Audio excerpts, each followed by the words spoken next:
네, 말씀 봉독 감사합니다. 오늘은 그 주님의 질문 시리즈 5번째 시간입니다.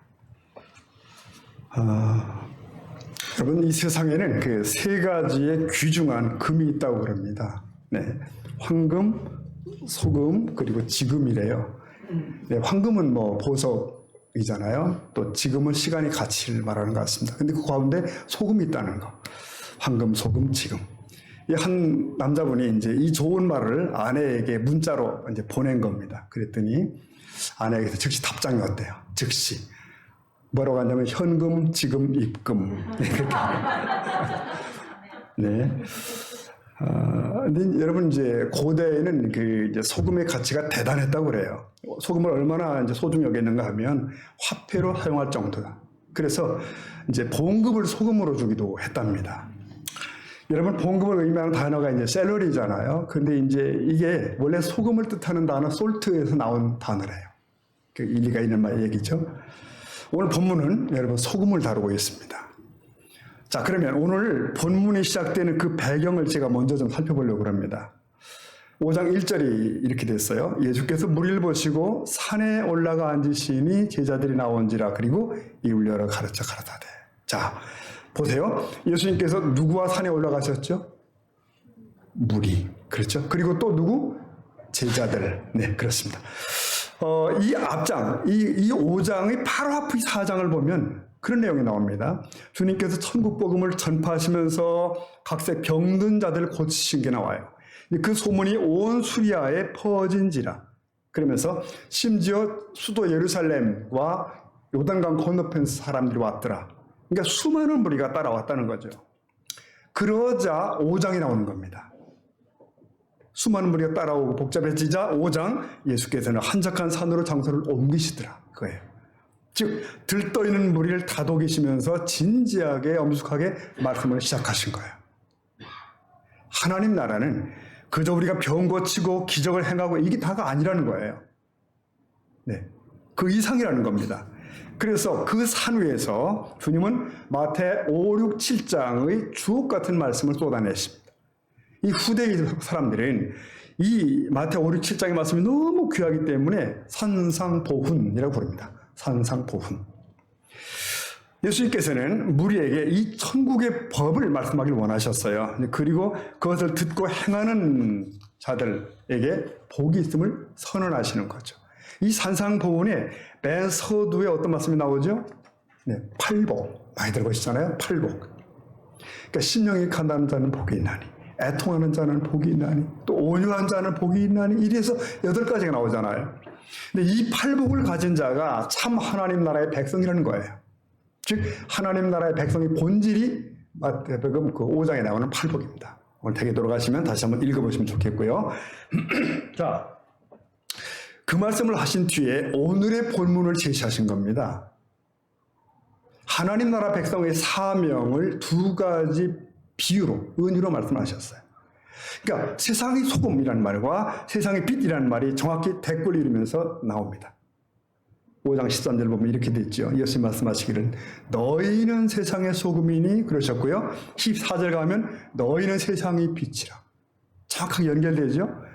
그러니까 이 본문들은 그리스도인들이 세상에서 어떻게 살아야 하는가를 알려주실 말씀이에요.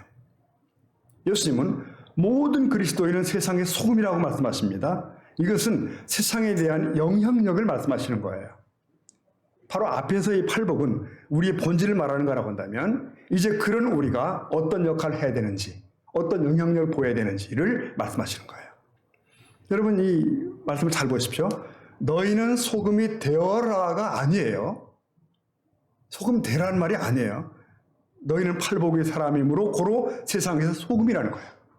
소금의 역할을 하면 된다는 거예요. 네, 그러니까 소금이 되어라고 촉구하는 것이 아니라 너희 신분이 소금임을 좀 알아라고 말씀하시는 거예요. 그리고 그 역할을 하라. 그러면 좋아요. 1세기 당시에 주님이 계신 그 당시에 사람들이 볼 때 소금의 역할이 뭐가 있을까요? 보통 3가지였다고 볼 수 있어요. 첫째는 오늘날과 마찬가지로 짠맛 내는 거. 그러니까 음식물을 썩지 않게 할 때 소금을 뿌리죠. 제 기억 속에도 어렸을 때 기억나는 생선은 간 고든 것밖에 없어요. 소금에 바짝 절인 고든 거. 근데 그거만 기억이 나는 것 같아요. 소금의 두 번째 역할은 밭의 토지를 증진시키는 거래요. 그래서 소금을 뿌렸답니다. 여러분 그 밭에도 같은 작물을 계속 농사하면 토질이 떨어지죠. 산성화되죠. 그래서 그 땅에 소금을 섞었다는 얘기가 있어요. 또 하나는 불을 뗄 때에도 소금을 썼답니다. 그러니까 높은 온도를 필요로 하는 용광로 같은 데는 소금을 집어넣으면 고열이 발생한다. 네, 그렇대요. 자, 이처럼 그 외에 또 있겠죠. 이처럼 소금은 다양하게 사용되기 때문에 여러 가지 해석, 여러 가지 은유적 표현이 가능합니다. 그러므로 너희가 소금이라 하셨던 주님의 말씀도 다양하게 해석될 여지가 있어요. 예를 들면 어떤 이들은 그렇게 해석을 합니다. 소금은 뭐냐? 갈증을 유발하는 것이다. 그러니까 그리스도인들을 보면 하나님에 대한 혹은 천국에 대한 갈증을 사람들이 일으키게 만들어야 되는 것이 우리 그리스도입니다. 왜? 세상은 진리에 대해 무지하기 때문에 갈증나게 해야 된다. 여러분 이런 해석은 매력이 있고 유익합니다. 그런데 본문과 정확하게 일치하는 해석은 아니라는 거예요. 중요한 것은 예수님은 이 본문에서 왜 무슨 의도로 소금을 말씀하셨지? 이렇게 가야 되는 거예요. 왜 그러셨지? 자, 본문 다시 13절 다시 보면 우리 한번 읽어봅시다. 시작. 너희는 소금이 만일 짜게 하리요. 보십시오. 이게 소금이 만일 그 맛을 잃으면 무엇으로 짜게 하리요? 이것은 정확하지 않은 번역이라고 말할 수 있습니다. 이걸 보면 소금으로 간을 맞춰서 음식의 맛을 낸다는 말로 보이죠. 그러니까 짭짤한 맛을 유지해야 된다는 뜻으로 보이지 않습니까? 그런데 사실은 이 맛과는 상관이 없는 얘기입니다.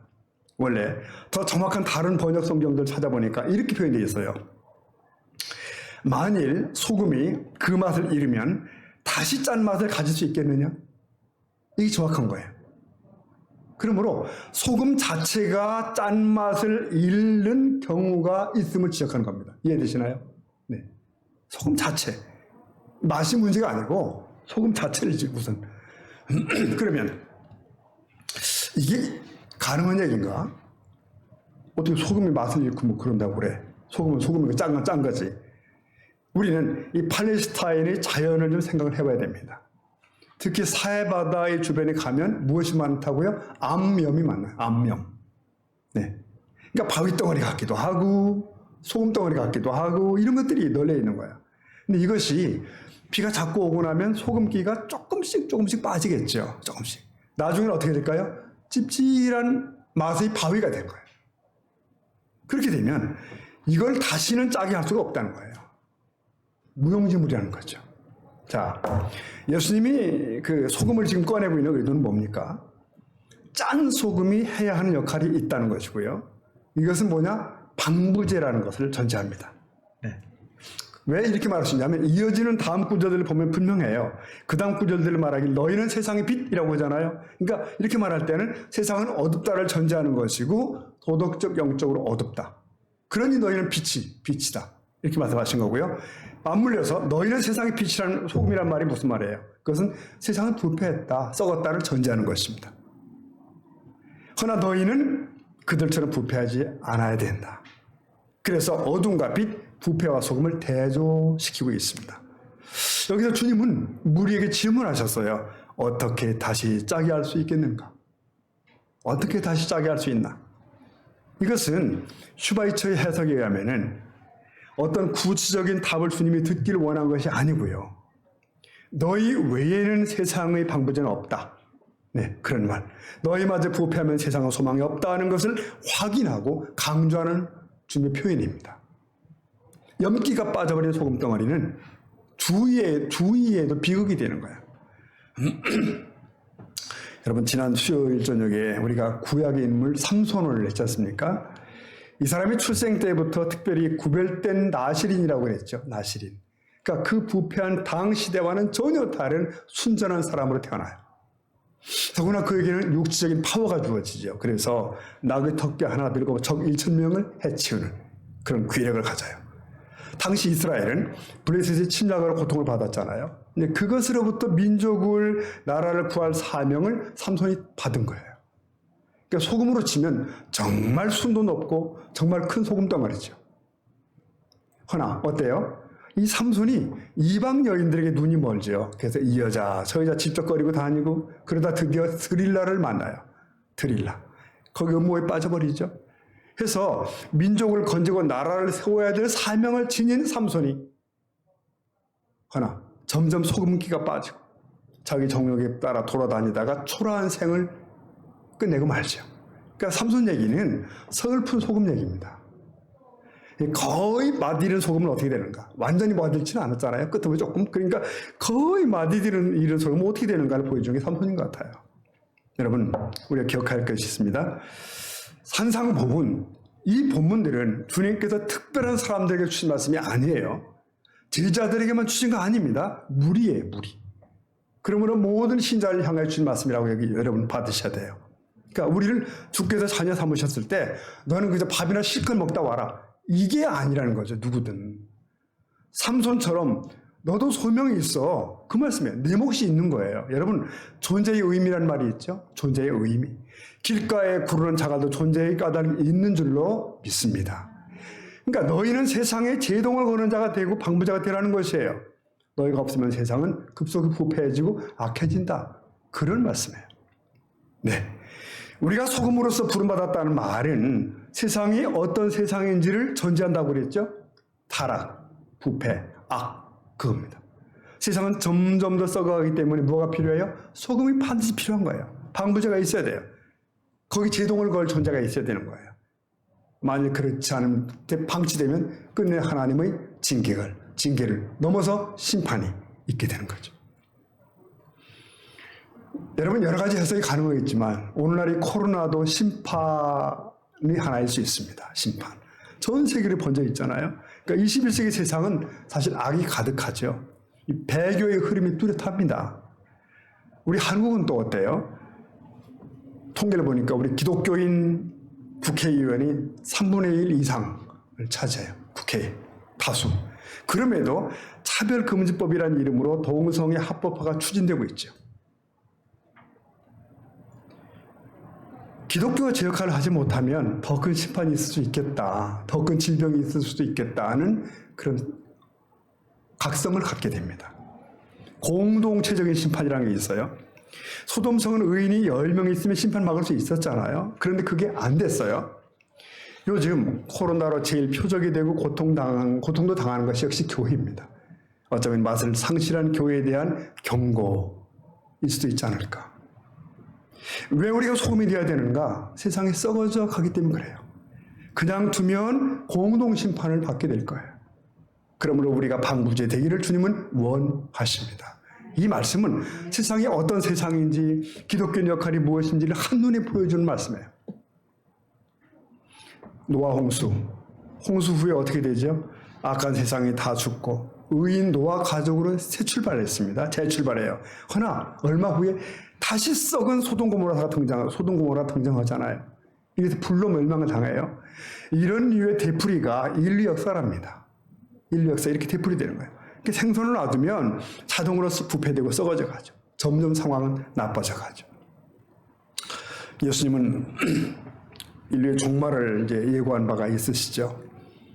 누가복음 17장을 읽다 보면은 노아의 때에 대한 경고, 롯의 때에 대한 경고 이런 말씀이 주어집니다. 그리고 이미 그 시작을 우리는 사실 보고 있어요. 동성애가 인권이랍니다. 함부로 지적할 수도 없어요, 지금. 이런 세상이 올 줄 누가 알았겠어요. 주님 오시기 전 적그리스도가 나온답니다. 그런데 그 전에 교회가 배도를 하고 진리를 배척한답니다. 여러분 들으시지만 유럽과 서구는 이 자유주의 신학이라는 것이 득세를 하고 있습니다. 네, 성경을 들고 다니지만 성경을 믿지 않아요. 그들은 동성애자를 안수해서 목사를 세우기 시작했고요. 종교 다원주의가 당연해요. 네. 세상은 이렇게 점점 썩어져 가는 것이고 도덕의 기준은 무너져 갑니다. 너무 혼란이 와서 뭐가 옳은지 다들 혼란스럽습니다. 기준이 안 보이죠. 그러나 절대 불변의 기준이 있습니다. 바로 하나님의 말씀입니다. 로마 12장 2절 말씀 보면은 너희는 이 세대를 본받지 말고 오직 마음을 새롭게 함으로 변화를 받아. 읽어봅시다. 하나님의 선하시고 기뻐하시고 온전하실 뜻이 무엇인지 분명하도록 하라. 네, 그러니까 이 세대는 본받아는 안 된다. 너희는 이 세상을 따라가지 말라고 말씀하시죠. 기독교가 소금 역할을 못해서 다들 썩어가는 것이고요. 언론이나 정부나 교육계나 문화, 영적으로 볼 땐 다 썩어져 가는 것이죠. 그래서 그걸 따라가면 안 되는 것이에요. 그것은 기준이 아닙니다. 세상이 엇나가고 있는 것이에요. 특히 우리 젊은 세대들은 혼돈하면 안 됩니다. 세상이 잘못 가고 있는 것이에요. 끝을 향해서 가고 있습니다. 그걸 모르고 거기에 혼란을 느끼고 위축되면 안 되는 것이에요. 내가 편협됐나? 잘못됐나? 이러면 안 되는 것입니다. 세상 사람들은 끊임없이 여론조사를 하죠. 여론조사. 그래서 다수의 분위기를 따라가면서 그게 답인 줄로 알아요. 답인 줄. 그러나 여러분, 다수가 원하는 길이 옳은 길이 아닙니다. 세상의 기준은 끊임없이 낮아져 갑니다. 그러니까 도덕적 하향 평준화가 이루어져 가고 있는 거예요. 간통죄도 죄가 아니잖아요, 지금. 여러분 기억하십시오. 심판은 세상이 하는 거 아닙니다. 문화가 하는 거 아니에요. 여론이 하는 거 아닙니다. 하나님 말씀이 하는 것입니다. 그러니까 다 편해도 말씀만은 영원합니다. 그러니까 말씀이 죄라고 하면 죄예요. 잘못된 것입니다. 여러분, 하나님은 세상의 멸망을 원치 않으십니다. 다 회개하고 구원에 이르기를 원하셔요. 그래서 먼저 부름받은 성도들에게 소금 노릇해라 그거 하시는 거예요. 너희는 방부제다라고 알려주시는 거예요. 방부제 노릇하면 심판이 미루어지는 거예요. 지체되는 것입니다. 하나님은 이 세상의 혼란과 급 망가짐을 막으시려고 가정을 만드시고 또 국가를 만드시고 시스템을 세우신 거예요. 하나 오늘날은 가정도 무너지고 국가도 이상해지고 정치인들은 상식과 도덕에 미치지 못하는 것 같아요. 우리는 성경에서 벗어난 이들을 지지하지 않습니다. 여야가 문제가 아니고요. 말씀만이 절대 기준이에요. 그러므로 주님은 그리스도인들이 세상의 소금 되기를 원하십니다. 각처에 나가서 소금이기를 원하십니다. 생선에 방부제 필요하듯이 세상 곳곳은 방부제가 반드시 필요합니다. 우리 직장에 방부제가 필요합니다. 당신의 학교에 필요하고 우리 사회에 방부제가 필요합니다. 자, 그러면 우리가 소금 역할을 잘 하려면 어떻게 해야 되나? 어떻게 해요? 말씀 보니까 적극적으로 세상에 들어가야 되더라고요. 세상에.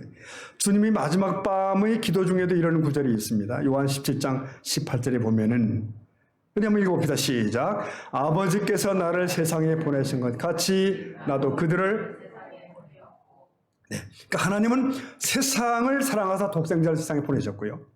예수께서는 세상을 위하여 제자들을 세상 가운데 보내신 거예요. 그러므로 처음부터 교회는 세상 가운데서 시작됐습니다. 교회는 동네 안에 있어요. 우리 그리스도인들도 사회 안에 있습니다. 산속에 홀라 있지 않아요. 사회 가운데 있어요. 왜? 거기서 소금 역할을 해야 되기 때문에. 우리 그리스도인은 세상 안에 있되 세상에 속하지 않은 자로 살아가야 된다는 거. 구별된 삶을 살아야 한다는 거. 이건 마치 바다 물 속에 있는 물고기와 같은 거죠. 바닷물 속에 반드시 있어야 되지만 결코 그들은 짜지 않다는 것. 이게 어떻게 가능하죠? 우리가 어떻게 그런 삶을 살 수 있습니까? 오늘 본문 직전에 말씀한 팔복의 사람이 그런 사람이고 그런 특성을 지닌 자 되면 세상에서는 구별되게 돼 있어요. 그리고 나로 인해서 주변은 제동이 걸려요. 부패가 지연되고 사람들이 돌이킬 기회가 주어지고 이렇게 주어집니다. 그리고 본문 직후인 17절부터 보면 주님은 이런 말씀하셔요. 내가 율법을 완성하러 왔노라 그러시면서 온 마음으로 그 말씀을 지키라 이런 말씀을 하셔요. 하나님을 구체적으로 경외하는 자가 되라. 너희 의의가 서기관과 바리새인보다 나아야 된다. 법도를 지켜라 강조하셔요.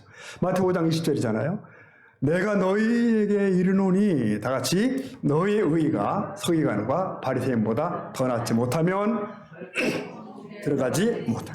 자, 그러니까 세상 안에서 너희가 그렇게 살아라. 기도는 골방에서 하지만 삶은 동네에서 해라. 나 홀로 기도원에 올라가 있는 것이 답이 아니라는 거예요. 적극적으로 세상 가운데로.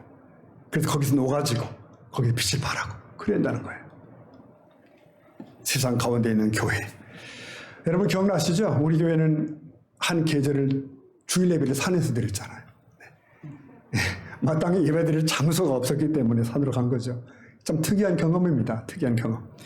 그때 예배 처소가 있는 교회가 얼마나 부러운지 몰라요. 근데 그것이 어디든지 정해진 데 예배당에 있는 교회가 얼마나 부러운지. 여러분, 본래 교회는 산이 아니라 동리 가운데에 있습니다. 그런데 더 중요한 건 뭔지 아세요? 주일 예배를 산에서 모였든지 기도원에서 모였든지보다 더 중요한 건 예배 후에 우리는 소금의 각오로 세상으로 나아가는가. 그것입니다. 가정으로, 사회로 돌아올 때 그는 빛과 소금의 자세로 돌아올 수 있는가. 네, 교회는 그래서 세상 안에 있습니다. 성도들은 세상에서 살아나야 됩니다. 교회 안에서는 의로운 자인데 밖에서는 아니더라. 그건 또 아닙니다. 여기서도 그리스도인, 밖에서도 그리스도인. 우린 다 그렇게 되기를 축복합니다. 그런 사람은 세상에서 피해를 보고 손해를 보는 것 같이 여겨지기도 해요. 이것을 주님은 의를 위한 핍박이라고 규정하셨습니다. 그리고 이건 제자의 대가이고요. 마땅히 지불해야 된다. 그러셨습니다. 사랑하는 성도 여러분, 오늘 말씀 보면서 우리는 다짐을 하셔야 됩니다. 그래, 우리 각각 처한 곳, 각각의 분야에 가서 소금 노릇을 해야 되는구나. 하자. 완전히 막지 못하면 제동을 걸어야 된다. 지난주일에 다룬 우리 니고데모를 기억해 보십시오. 니고데모. 그는 산헤드린 공회원이잖아요. 저들은 예수를 모함하고 죽이려 합니다. 니고데모는 그걸 다 막을 수는 없었어요. 그러나 가로막고 나섰죠. 그리고 나중에 나서서 장례를 치르죠. 그는 그렇게 소금 역할을 한 거예요. 여러분이 머무는 현장, 그 집단에서 소금이 되십시오. 부패를 늦추십시오. 막으십시오. 여러분, 오늘 이 짧은 본문은 격려만 있는 것이 아니더라고요. 넌 소금이야 라는 각성만 있는 거 아니고요. 사실은 두려운 경고가 붙어 있는 거 아십니까? 5장 13절 보니까 너희는 세상의 소금이니 소금이 만일 그 맛을 잃으면 무엇으로 짜게 하리요? 그 다음에 볼까요? 후에는 아무 쓸데없어 사람에게. 아멘. 여러분, 이것은 주님의 경고입니다. 경고. 왜요? 나는 세상의 소금이야 라고 믿고 있는 그리스도인들에게 그럴 위험성이 있다는 것이에요. 여러분, 우리가 소금이라 할지라도 절대 안전한 것은 아닙니다. 왜요? 맛있는 소금이 있다고 경고하시잖아요. 맛있는 소금. 이게 가능한가? 소금의 맛을 잃을 수 있어? 물론 우리들이 아는 소금과는 조금 다르다고 말씀드렸어요. 천일염. 이건 막 바닷물을 말려서 소금을 만들잖아요. 신안염전 이렇게. 근데 그 천일염 소금은 맛을 잃지 않아요, 사실은. 원래 소금은 화학적 결합, 염화나트륨이라고 하지 않습니까? 그리고 완벽한 거예요. 근데 거기서 짠맛만 빠지는 일은 원래는 없는 거예요. 그런데 주님 왜 이 말씀하시죠? 아까 저희가 팔레스타인이 암염을 말씀드렸잖아요. 바위로 혼합된 소금 기둥 그 말씀드렸어요. 그러니까 자꾸 비가 오다 보면 소금 맛이 빠져나가는 것이고 나중에는 그냥 불순물만 남아있는 이상한 것이 돼요. 그러니까 소금 비스무리한데 소금이 아니에요, 또 이건. 짠맛도 뭐 조금 있는 것 같고 이상해요. 이렇게 맛있는 소금이 있는 거예요. 이건 소금으로도, 거름으로도 쓸 수가 없는 겁니다. 결국 밭에 버려진대요. 사람들이 바른대요.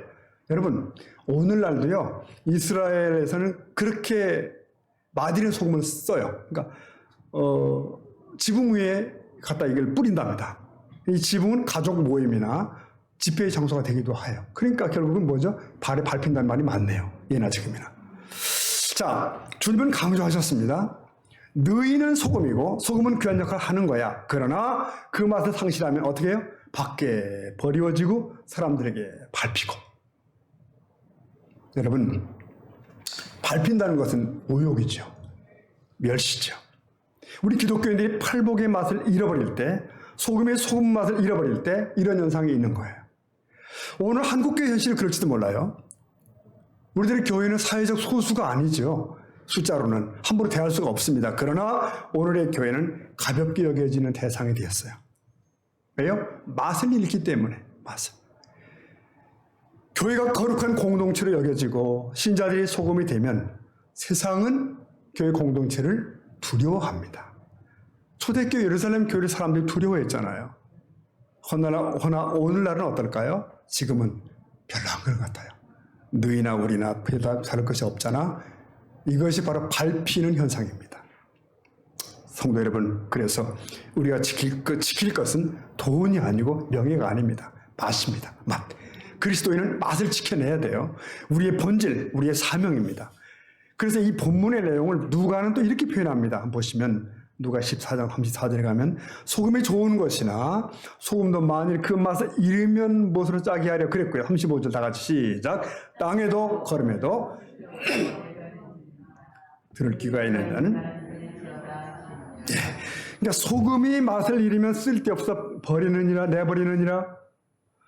성도 여러분, 다시 강조합니다. 여기 굉장히 심각한 경고가 있어요. 잘 들어보십시오. 우리가 예수를 주로 영접하면 신분상 하나님의 자녀입니다. 네, 역할상 소금 그 자리에 와 있어요. 이 사실은 모든 구원받은 성도들에게 다 적용이 됩니다. 해당이 돼요. 그런데 주님은 소금에 대해 말씀하시면서 버림받고 밟히는 자에 대해서 경고를 하십니다. 여기서 버림받음이란 뭘까요? 버림받음이란 사용은 되는데 문제가 좀 있어. 그런 걸까요? 유용성에 문제가 있는 거 아니야? 이런 걸까요? 그렇지 않습니다. 오늘 이 말씀은 실제로 내버림을 의미해요. 내버림. 자, 소금은 성도의 특성이고 그리스도인을 의미합니다. 허나 그 맛을 잃으면 불신자로 돌아가는 거예요. 이것은 쓸모의 문제가 아니라 죽고 사는 문제입니다. 여러분, 전후 문맥을 살펴보면 이런 자는 천국에 해당되지 않는다는 거예요. 내어버려진다는 것입니다. 어둠으로. 여러분, 저는 이 짧은 본문을 다시금 이게 곱씹어 보다가 말씀을 준비하고 살펴보다가 새삼 놀랐어요. 주님은 보세요. 단지 제자들의 쓸모만을 말하는 것이 아닙니다.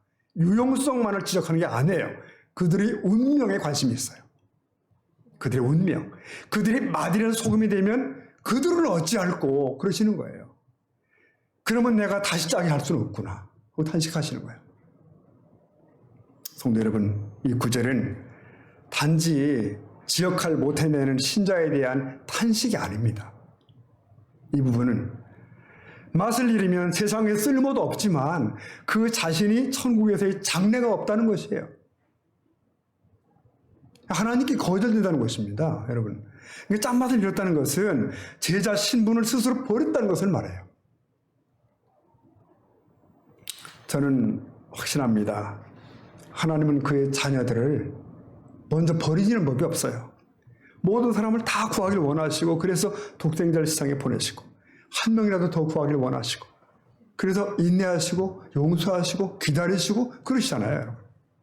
그러나 하나님 품을 스스로 떠나는 자에게는 하나님도 어쩔 수가 없다. 자, 누가복음 15장을 생각해 보십시오. 탕자. 이 탕자가 아버지를 배신하고 떠날 때 아버지가 즐거웠겠어요? 아프시죠? 많이 아프시죠? 그러나 강제로 막지는 않으십니다. 쇠고랑 채워서 막을 수는 없습니다. 왜요? 그는 종이 아니기 때문에 그래요. 그는 종이 아닙니다.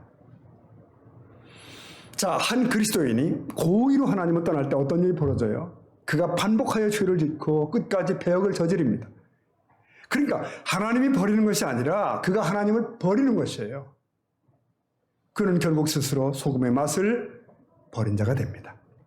누구도 그를 다시 짜게 할 수는 없는 거예요. 이걸 어찌할 거라고 물으시지 않습니까? 그렇게 짠맛을 잃어버린 자의 운명은 어떻게 된다고요? 이제는 밖에 버리워 밟힌다. 네. 쓸모없고 버림받는다. 맛 잃은 소금을 누가 아끼겠나? 하나님도 존중하지 않고 사람들도 멸시한다는 그런 뜻이에요. 여러분, 신자 개인만이 아니라 교회도 그렇습니다. 슬프게도 오늘날 교회는 맛 잃은 소금화 되어 가잖아요. 그러니까 세상은 교회를 너무 함부로 대하죠.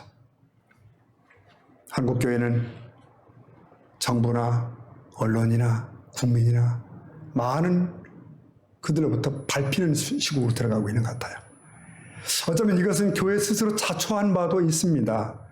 뿔뿔이가 너무 갈라져서 한 목소리를 항변도 잘 못해요. 그리고 기독교인들 스스로 사회에서 신뢰도 놓쳐버리기 시작했고, 뭐 요즘 직장에서도 교회 다닌다는 게 굉장히 힘든다고 그래요. 말하기가 눈살 찌푸리고 교인이나 목사를 신뢰하지 않는 세상으로 가고 있다.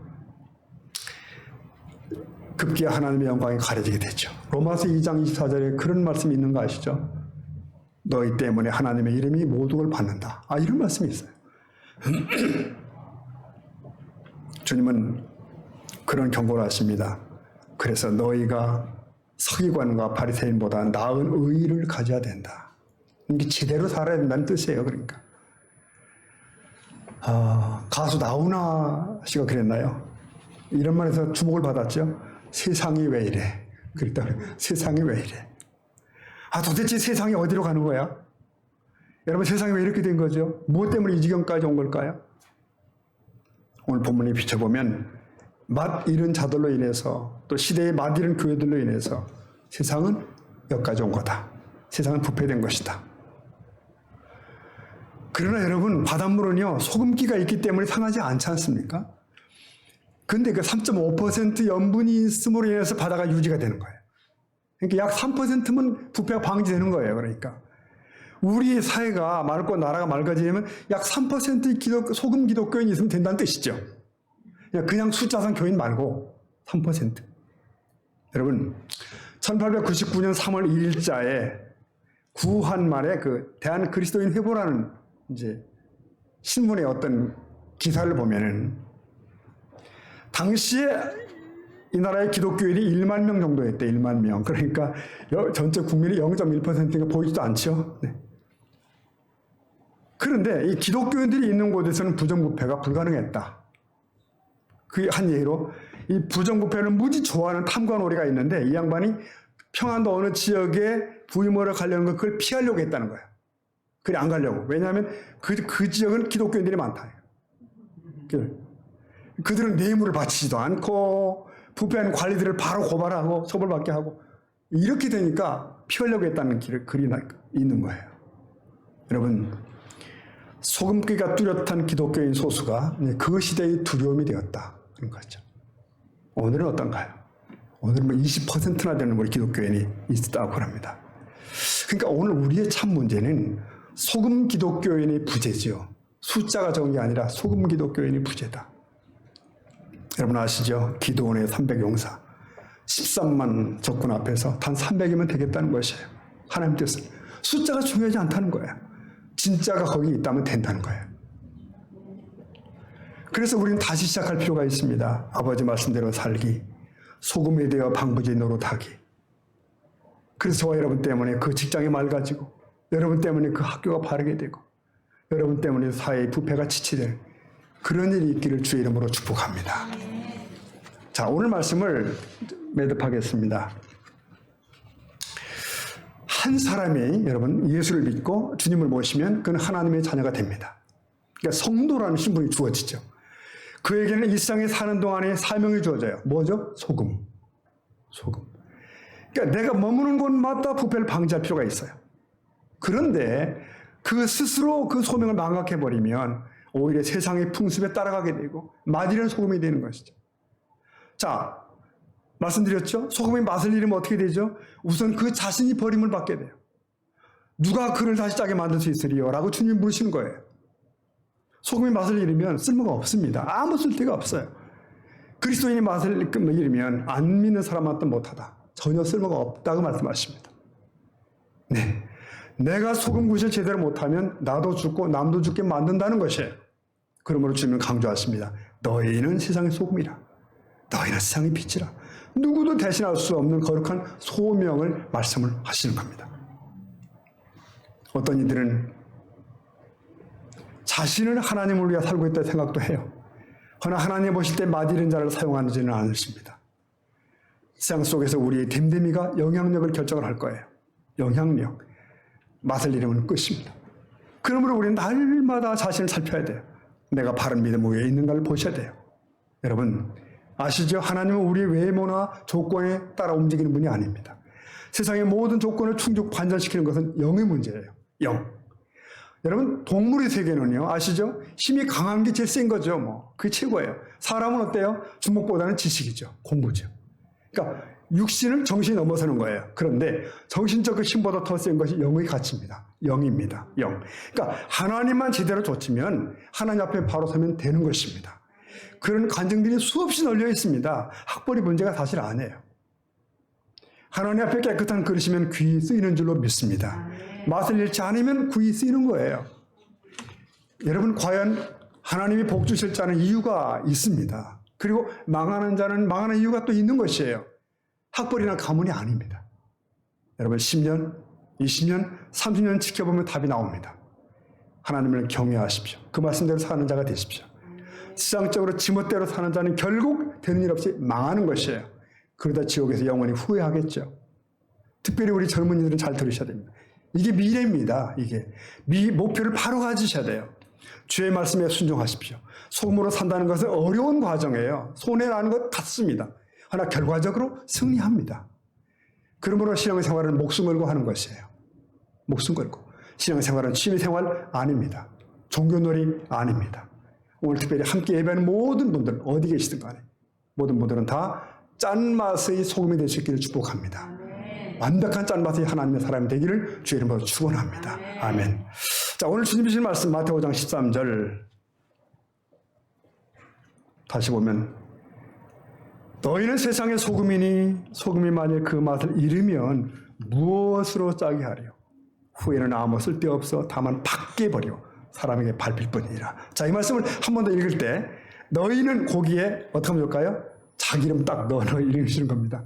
그러니까 너희는, 이진우는 이렇게 시작하면 되는 거예요. 다 같이. 자, 준비하셨죠? 시작. 이진우는 세상의 소금이니 소금이 만일 그 맛을 잃으면 무엇으로 짜게 하리요? 후에는 아무 쓸데없어 다만 밖에 버려져 사람에게 밟힐 뿐이라. 아멘. 아멘. 네, 우리 한번 기도하시겠습니다.